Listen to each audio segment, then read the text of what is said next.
Selamat datang di channel Pojok Asuransi bersama Fajar Nindyo.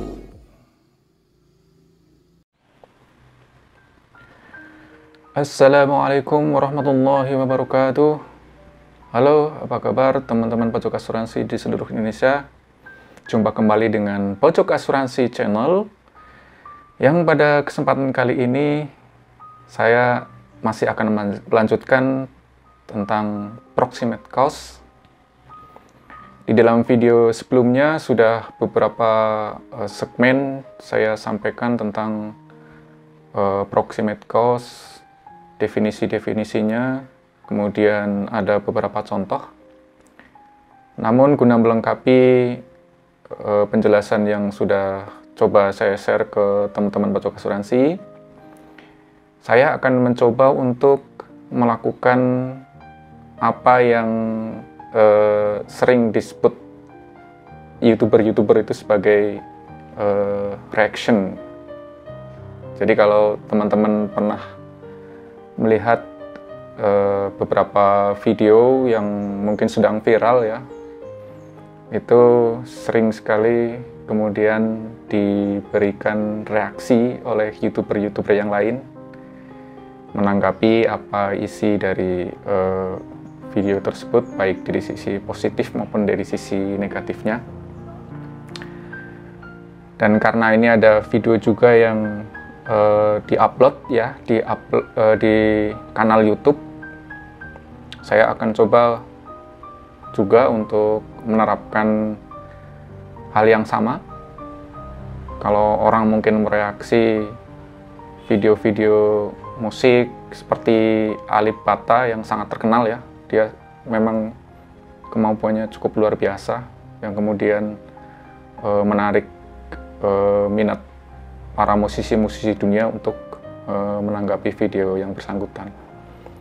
Nah, di sini untuk proximate cost saya temukan sebuah video yang menarik juga, yang dalam hal ini di-upload atau dibuat oleh sebuah lembaga asuransi profesional yang berpusat di London, Inggris, yaitu CII.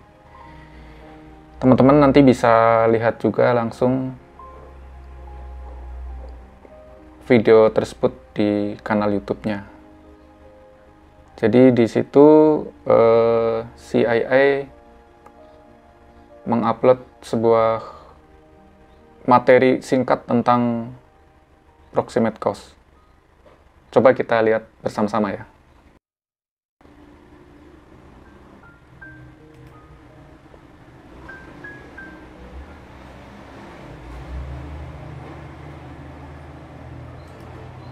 Put simply, proximate cause refers to the cause that sets a chain of events in motion. In insurance, it's important to work out the proximate cause of a loss, as this can affect whether or not the damage is covered. Oke, saya akan coba mereaksi video ini. Jadi di awal-awal penyampaiannya di sana disampaikan bahwa proximate cause adalah merefer atau merujuk kepada sebuah penyebab, di mana penyebab itu menimbulkan rangkaian peristiwa di dalam sebuah pergerakan atau motion. Oke, kemudian di dalam asuransi adalah hal yang penting untuk mengetahui proximate cost dari sebuah kejadian atau sebuah kerugian, mengingat bahwa hal ini dapat berpengaruh kepada klaimnya, apakah nanti akan di cover atau tidak di dalam polis asuransi. Oke, ini nggak ada masalah. Secara umum memang sudah sesuai dengan teori-teori asuransi. For a cause to be seen as the proximate cause of a loss, it must be the dominant cause, and there must be a direct link between it and the result. Nah, CII menyebutkan di sini bahwa proximate cause itu harus merupakan dominant cause. Pengertiannya sudah dibahas di video saya sebelumnya ya. Jadi kalau teman-teman belum memahami tentang apa itu dominant cause, pengertiannya ada di sebelumnya. Kalau boleh saya ulang lagi bahwa dominant cause adalah bahaya di antara bahaya-bahaya lain yang bertindak sebagai penyebab kerugian. Kemudian CIA menyatakan bahwa proximate cause itu harus merupakan direct link atau memiliki hubungan langsung antara cause tersebut dengan resulting loss atau kerugian yang dihasilkan. Nah, di sini ada kata-kata baru direct link atau hubungan langsung, di mana di pembahasan sebelumnya belum pernah saya singgung juga mengenai masalah ini. Dan terus terang sebelumnya saya juga memiliki persepsi yang berbeda dengan apa yang dipaparkan oleh CIA tersebut.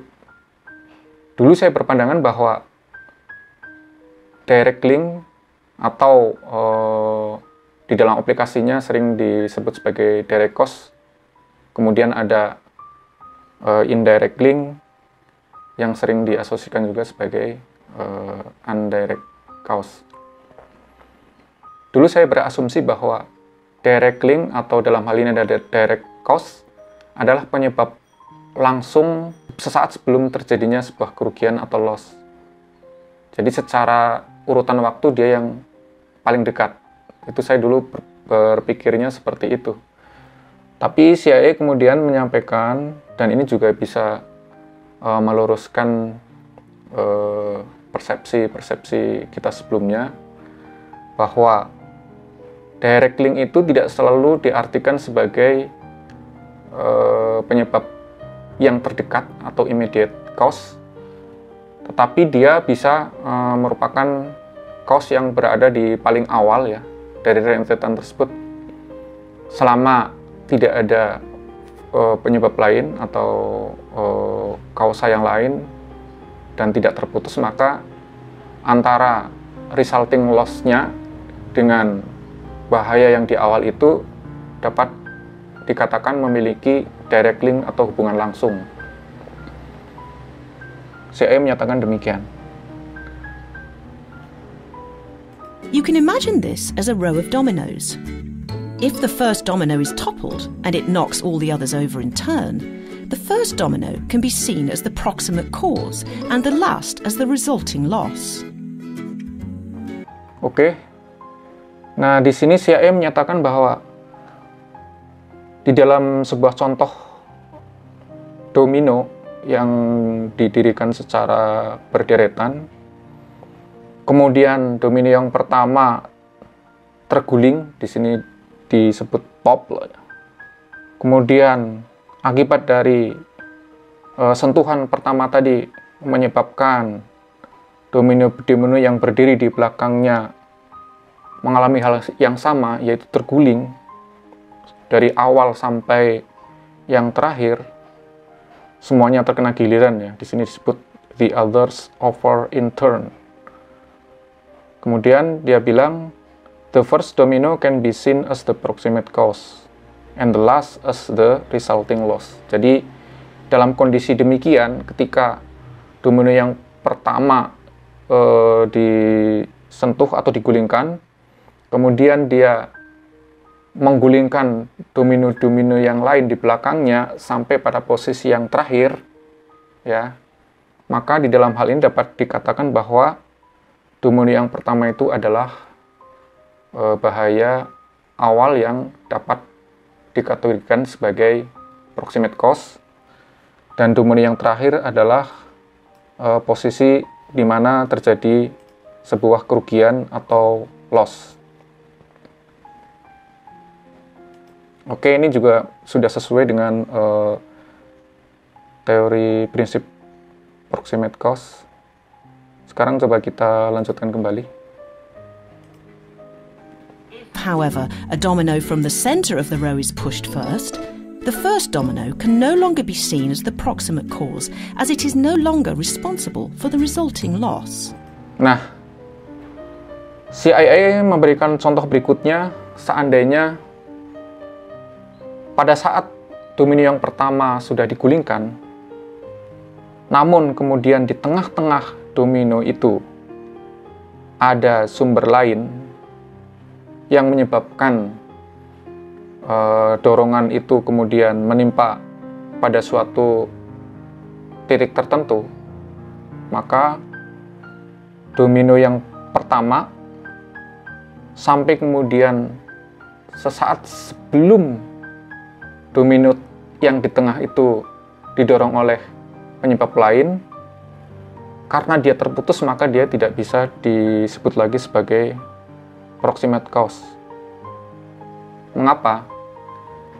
Karena domino yang pertama sudah diintervensi oleh adanya kekuatan lain yang bekerja secara independen, kemudian penyebab lain itu juga berarti lebih aktif dan mungkin lebih efisien juga, baik dari sisi waktu maupun dari sisi tempat, yang di dalam pengertian dari proximate cause, dia memenuhi unsur-unsur bahwa dia itu aktif, kemudian dia juga efisien, ya, dan dia memotong sebuah rantai kejadian sehingga mengambil alih di mana awalnya proximate cause-nya berada di peristiwa yang pertama, karena dia masuk dari sumber yang independen, maka penyebab baru inilah yang kemudian akan menjadi proximate cause dan bertanggung jawab terhadap resulting loss-nya yang terjadi pada posisi yang terakhir. Nah, ini menggambarkan adanya intervensi dari penyebab baru, ya. Dari awalnya itu hanya ada satu rangkaian yang terus berjalan ketika domino pertama didorong, namun tiba-tiba pada posisi tertentu ternyata ada sebuah domino yang jatuh karena ada dorongan dari sumber yang lain. Ini yang dimaksud dengan intervensi dari sebuah rangkaian kejadian oleh penyebab yang lain. Oke, lanjut lagi. A good example of this concept is the case of Marsden versus City and County Insurance Company, 1865. In this case, the policyholder insured his windows. Nah, ini ada sebuah contoh yang CIA sampaikan di sini. Jadi dia menyampaikan bahwa contoh ini adalah contoh yang termasuk bagus, ya, untuk memberikan pemahaman kepada kita semua tentang konsep proximate cause ini. Jadi kalau di video saya sebelumnya ada beberapa contoh dari kasus lain, maka dari CIA ini bisa melengkapi adanya contoh dari konsep proximate cause, yang dalam hal ini dia mencomot dari sebuah kasus antara Marsden versus City and County Insurance Company yang terjadi tahun 1865. Coba kita lihat kembali apa yang dia maksudkan di sini. When a fire broke out, a mob rioted and broke the windows. It was ruled that the fire wasn't the proximate cause. The glass breaking wasn't a direct result of the fire, as the mob violence had set off a new, independent chain of events. Nah, dari contoh tadi, kalau kita coba ulang lagi dan pelajari lagi, di sana dapat kita ambil sebuah pelajaran atau sebuah informasi bahwa di dalam kasus tersebut, ya, itu terdapat adanya dua penyebab. Yang pertama adalah fire atau peristiwa kebakaran yang terjadi pada objek bangunan yang persis berada di sebelah dari objek yang diasosiasikan oleh tertanggung.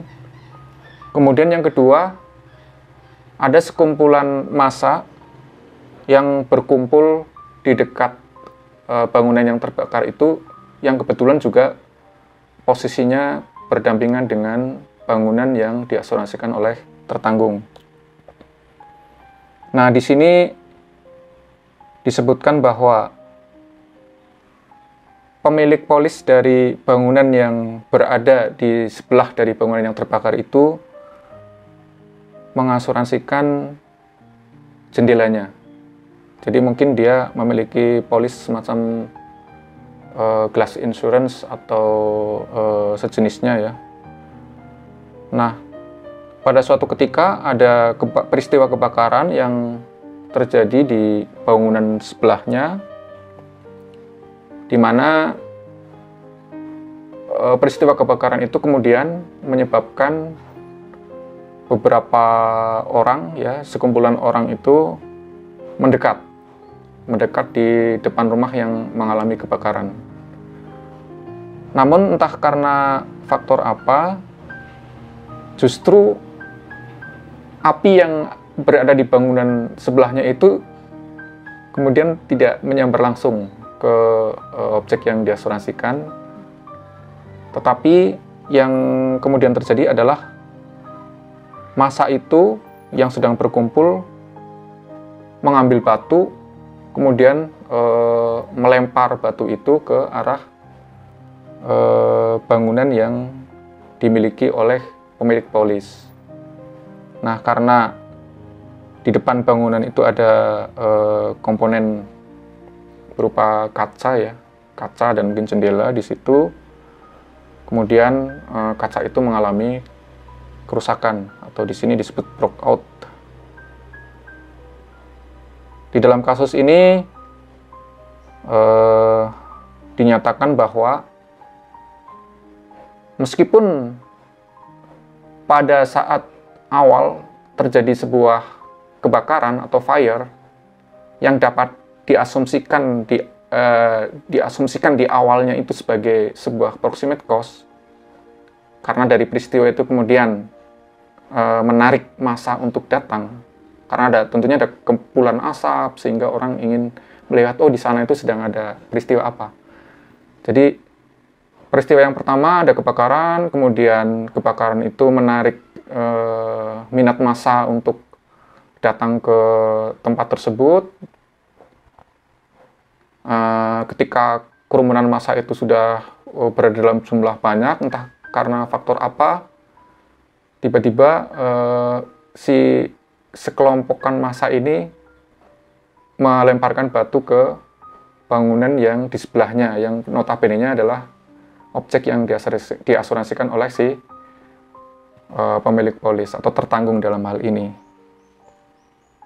Meskipun seolah-olah bahwa ada kaitan antara rentetan tadi ya, dari peristiwa kebakaran pertama, kemudian massa datang ke situ berkumpul, kemudian massa itu juga tiba-tiba melemparkan batu ke arah bangunan yang diasuransikan. Ini seolah-olah terjadi sebuah rangkaian peristiwa yang saling terkait gitu ya.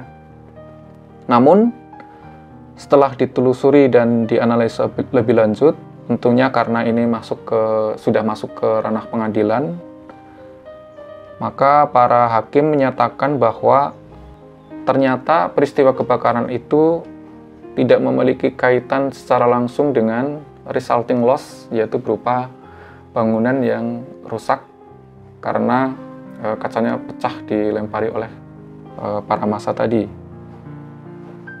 Jadi kesimpulannya, karena di sini juga di videonya sudah jelas disebutkan oleh CIA bahwa peristiwa pecahnya kaca itu tidak secara langsung disebabkan oleh kebakaran, namun diakibatkan oleh adanya kekerasan massa, yang kemudian kekerasan massa itulah yang dirancang atau dinyatakan sebagai, di sini bahasanya headset off.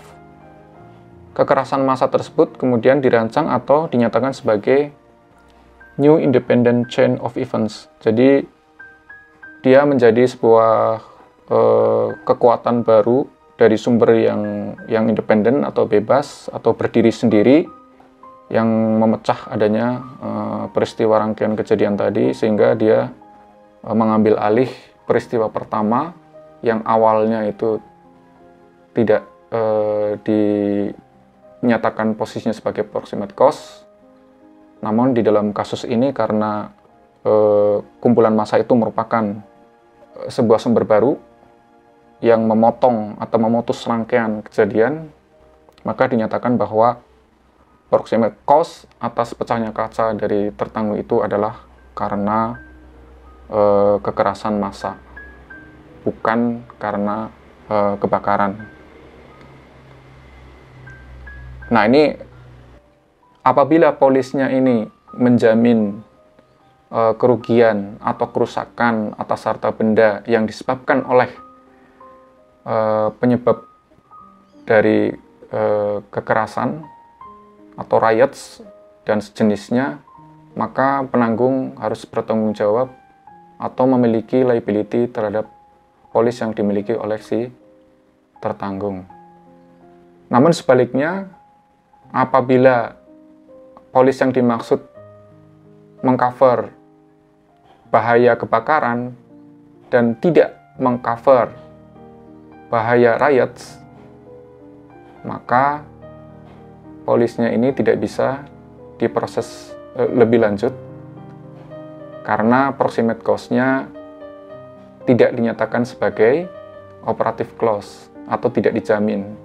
Namun peristiwa itu adalah peristiwa yang dikecualikan. Jadi setelah proximate cause ini ditemukan, maka kita harus baca kembali di wording polisnya, apakah proximate cause itu masuk di dalam operative clause. Jika dia masuk, maka klaimnya kemungkinan akan dapat diproses lebih lanjut. Namun jika sebaliknya, bahwa proximate cause-nya itu dikecualikan di dalam polis, maka atas peristiwa kerugian atau loss yang dialami oleh tertanggung, itu dari penanggung tidak wajib untuk membayar klaim yang terjadi. Oke, jelas ya teman-teman pojok asuransi.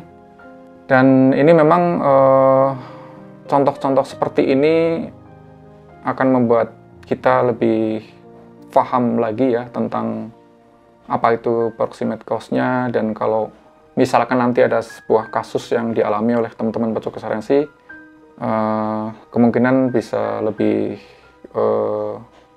jeli lagi atau lebih clear lagi ya untuk menyelesaikan kasus-kasus klaim yang terjadi. Demikian dari saya. Terima kasih sudah setia dengan Pojok Asuransi Channel. Mudah-mudahan kita masih bisa berjumpa di sesi-sesi video berikutnya. Jangan lupa subscribe, like, share, dan juga komentar jika nanti ada hal-hal yang perlu didiskusikan lebih lanjut. Dengan senang hati saya akan menerimanya. Terima kasih. Semoga teman-teman semua masih dalam kondisi sehat. Dirgahayu Republik Indonesia ke-75. Wassalamualaikum warahmatullahi wabarakatuh.